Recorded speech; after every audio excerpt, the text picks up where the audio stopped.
Gusto niyo ba matuto kung paano gumawa ng ganyan? Kahoy po na baril, pang-display po. Ayan, tingnan niyo, astig, di ba? Tabla lang po yan, nanara po.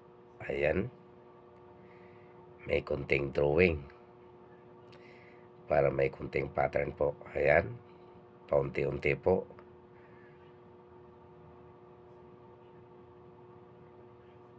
Kita nyo naman, nade-develop na po. Ayan, medyo may korte na. Medyo maganda na po. Ayan, nahuhubog na po yung baril niya. Ayan, nabilog na po yung baril.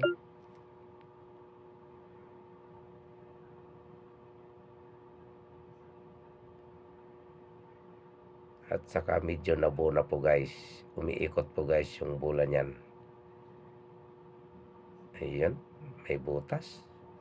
May butas pa yung bola. Lihan na lang po ang kulang yan. Kumpleto na po yan. Ayun. Kaya lihahin muna natin guys. Tapos lagyan po natin ng groove po yung pinaka puluhan po niya. Ayan. Guwapo na guys.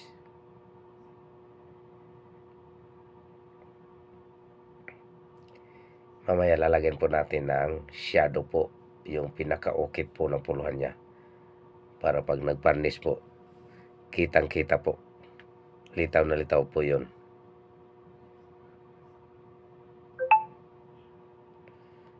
Ayun.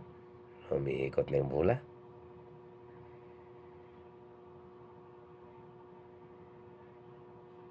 Ayos na, ayos na. Ayan na guys. Nilalagyan po ng shadow po yung pinaka-ukit po ng puluhan. Pagkatapos, liliyahin po. Ballpen lang po ginamit ko dyan yung pinaka-shadow niya.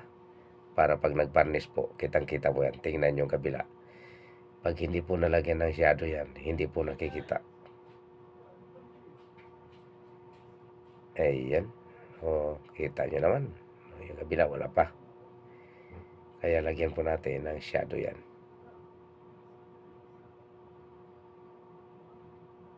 Para pag nag-varnish, labas na labas po. Naka-highlights po. Ayun. Tingnan nyo naman guys, di ba? Yung iba wala pa. Kaya hindi talaga halos nakikita. Yan po yung style ko kung paano po gaganda yan.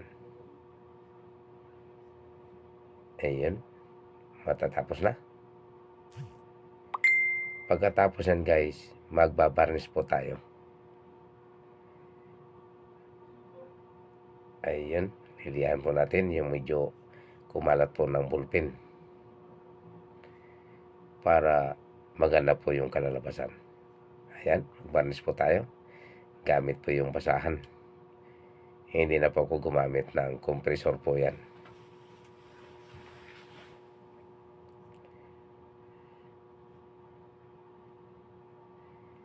Sanding sealer po ginamit ko dyan.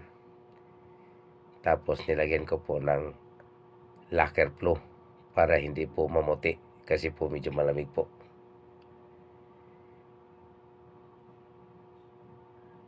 O di ba?